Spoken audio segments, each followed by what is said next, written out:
questions here.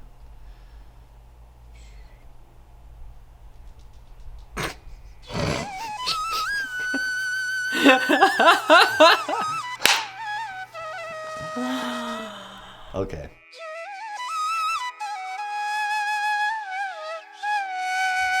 What do I get out of throwing Wonder Wander? I think first of all, it's Wonder Wander's for the experience of being here now and doing these things. It's just f***ing magic. Really the people that come together to create it. It's just something beautiful, amazing. Yeah, the energy that Ethan put out into the universe, and just knowing that there was a place where that intuitive call for what feels like a foregone sense of closeness could be established and practiced in a really intimate way.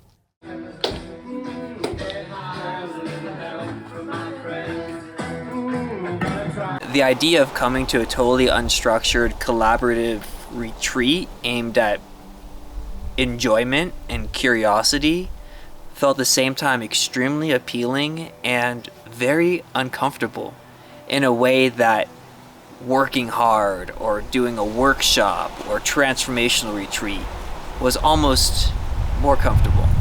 So I came for the challenge in a way.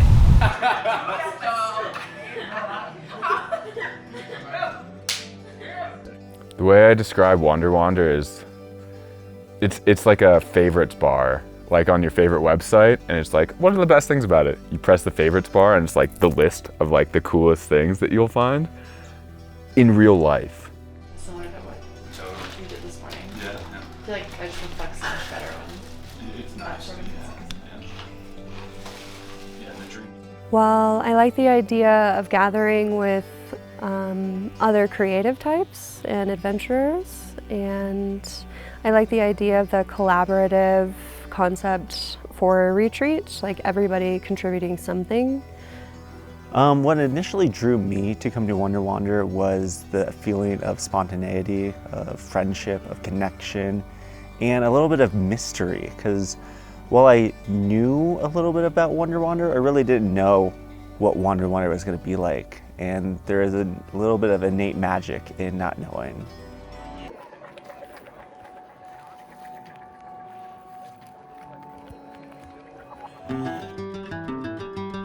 That sounds really cool. And I was like, I should do that. And then the second the thought was like, I should do that, I was like, I'm going to do that. And it was going to be really cool. I love it so much. I had some idea of what I was walking into beforehand, like with hiking, leading a workshop, likely some meditation, yoga, that sort of thing. But I never anticipated the connections that I would make with people here, the creativity of the workshops and offerings that would occur. Even just in the moments in between, making meals, doing breath work together, hanging out in the hot tub, stargazing, dancing. I just feel deeply connected to the other Wonder Wanderers here in a way that I did not anticipate. In a participatory experience, there's no audience, and there's not like a performer and an audience that is not involved in the performance at all. It's not where you don't sit and observe the whole thing. Everyone is sort of on an equal level where everyone's bringing something, and we're all kind of participating all the time rather than just in this observational role.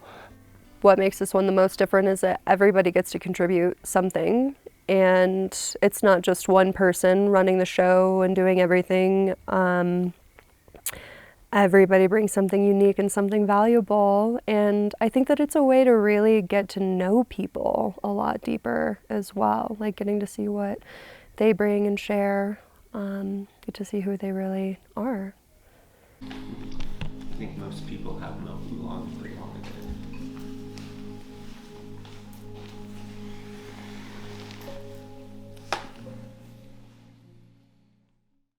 There are certain aspects of a gathering that are particularly cool.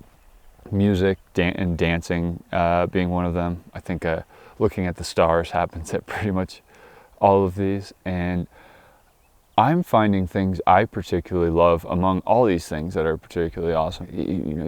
I think music mixes so well with things. Music and charcuterie boards go together gorgeously.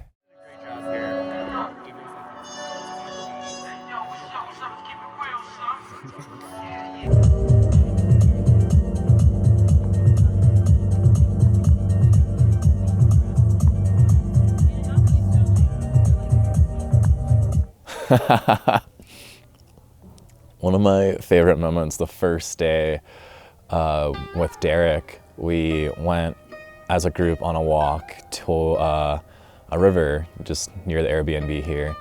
And we were getting into the river and Derek and I were like, oh yeah, like we should get fully into the water, like complete cold exposure. And then I was like, should we skinny dip? I don't know, it seems like a lot for the first day and everyone's still over there and we just met these people and he's like, yeah. So we both just jump into the river naked. It was fucking awesome. Hey guys.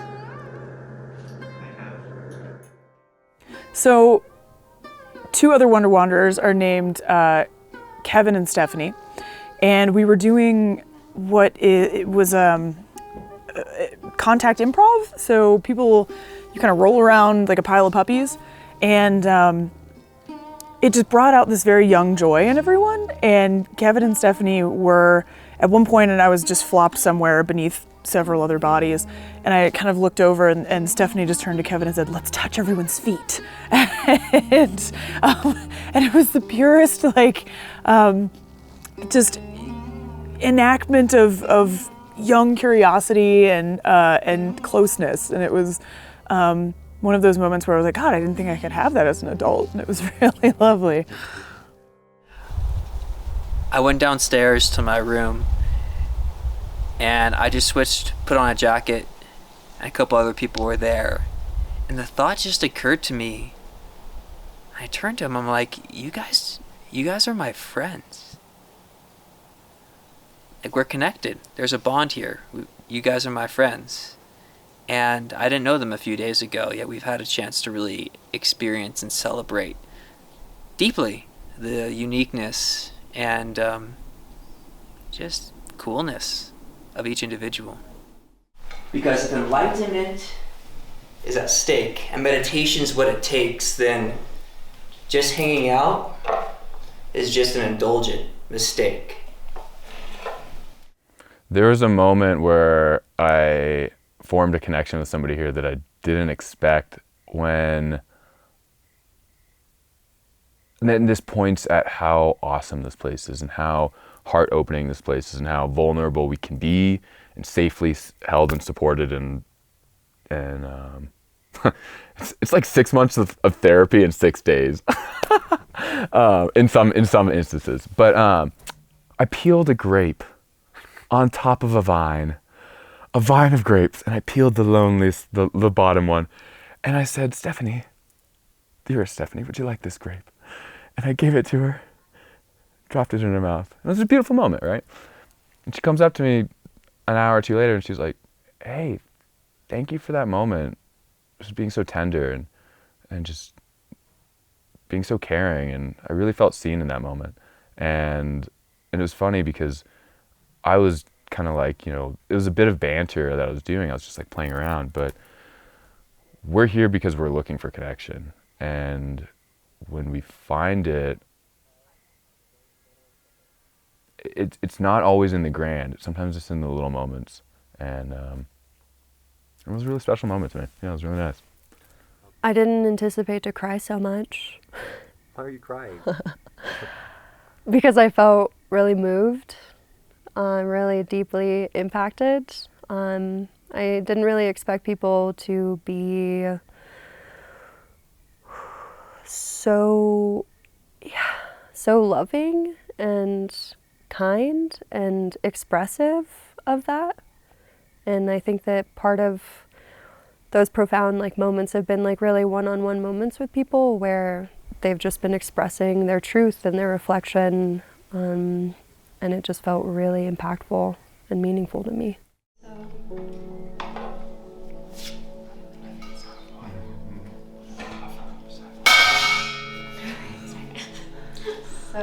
deep, water brothers. May you never thirst. Cheers.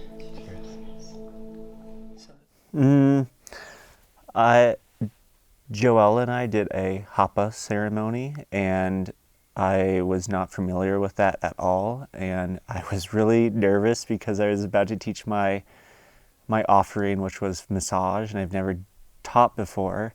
And of course I put a lot of like stress on myself, I guess, of being like perfect and, you know, making a good class that was going to be enjoyable for people.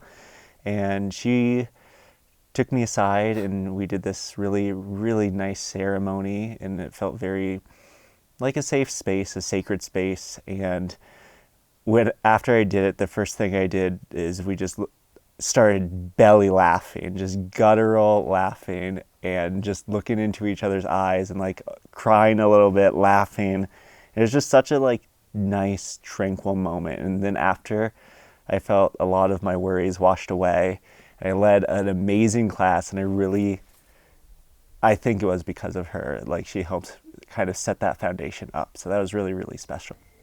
I think my favorite one that I'll take back with me was when we were by the lake yesterday after hiking the 7.5 mile hike, and we got to the top, and then it came to the bottom and just came upon the other group, happenstance. And then we decided to have 10 minutes of silence, and it's like about half the people were like laying back, eyes closed, and Derek was like in play mode, and I was like, I am also in move my body play mode. So we just kind of like silently wandered around. He pointed stuff, and it was all very nonverbal, just play. And I haven't experienced that in a very long time. Just like, it was delightful. Yeah. So there was a period 2 days ago, I think it was just chill time for a couple hours during the middle of the day, and I came down to the room downstairs to just relax, and Janelle was doing a hape ceremony with Peter, and she had talked about it before, and it sparked my curiosity. I was a little bit nervous about it because people said they had experienced some slight pain. It's like stinging in their head. But that there was so much clarity, clearness, open-mindedness, and I think emotion evoked throughout that experience. So I got to experience that with Janelle leading that for me. It was very transformative and moving, and I actually got to observe her doing the ceremony with other people, and she was beautifully intentioned with every motion. And I just felt like when I was there with her experiencing this process, I just felt an abundance of gratitude. I felt so present with her, like there was no one else in the room. I felt very safe, and like I could trust her with my whole being. And I had this cathartic experience that I can't really describe, but it was just very special to do that with her.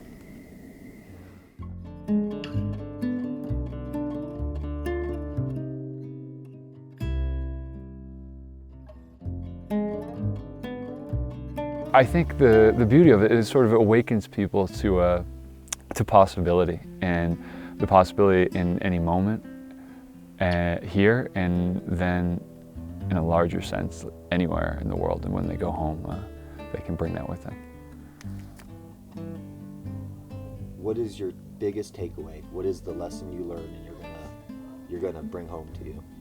I think one of the big ones for me is the importance of rest and the importance of taking it easy sometimes and caring for myself.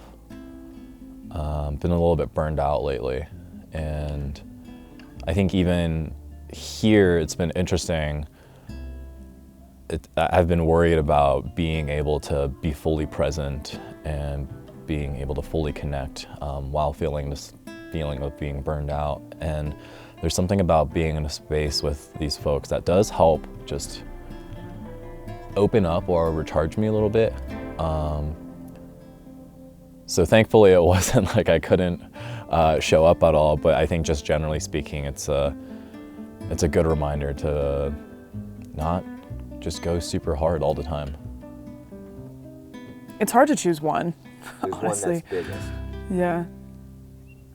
That I need this, that I need closeness like this.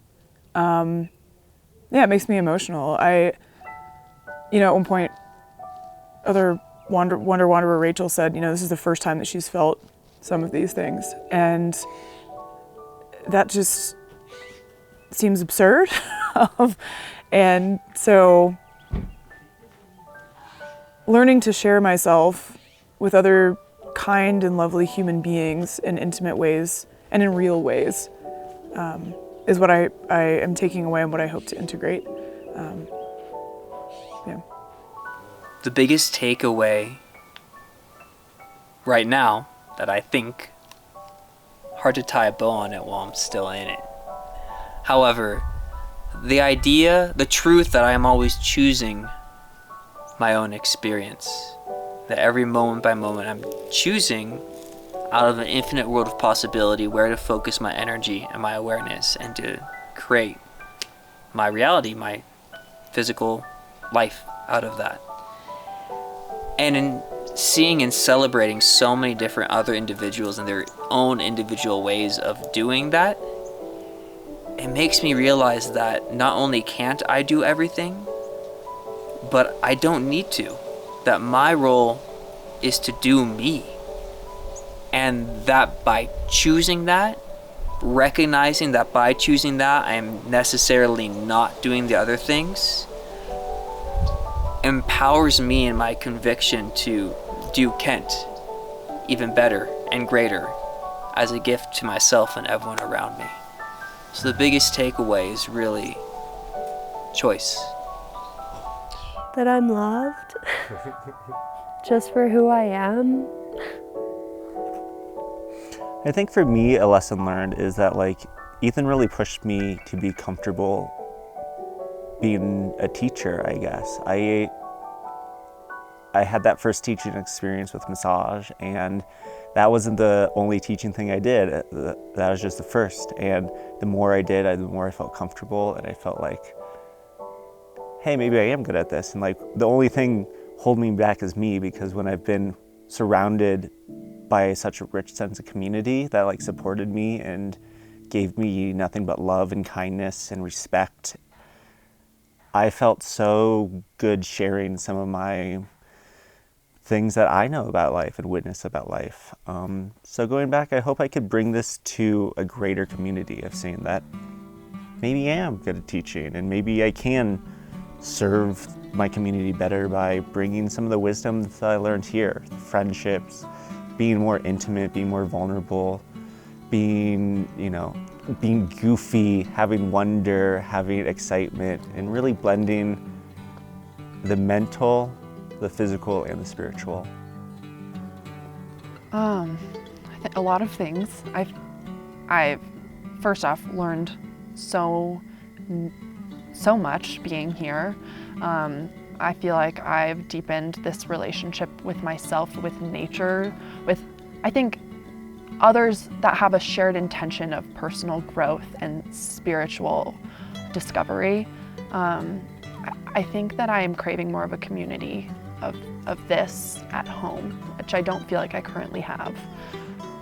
Tried to commit to some of the practices that we've been doing on a day-to-day basis. The breath work is amazing, and I never knew that my body, my mind could transform in the ways that it has, just in a natural state, just through my own breath. So, I mean, part of me is like, I want to adopt these 7, 8 different things, right? And so I think I do want to take some reflection, some time to think about okay, step by step, if I could just take one thing at a time, what are those things going to be?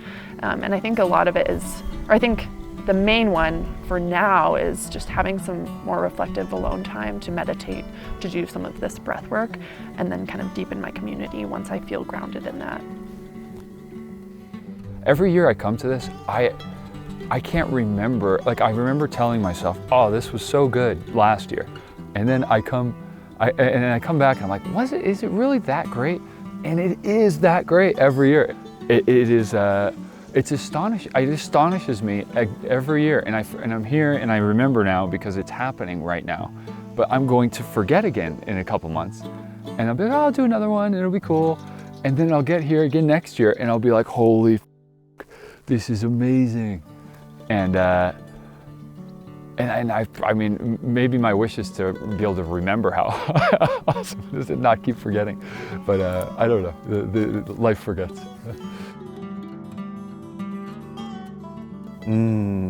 I found that I'm a wizard. I found a connection. I found that I could be a good teacher, a good listener, a good kite maker. I found a lot of friends, so many smiles, a lot of magic just under every rock, in every conversation, in morning tea, in the beauty of the poetry that my friends write. There's so many things I found this weekend that's hard to categorize all of them.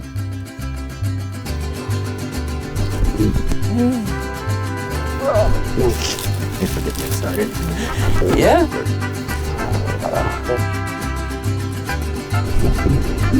Yeah.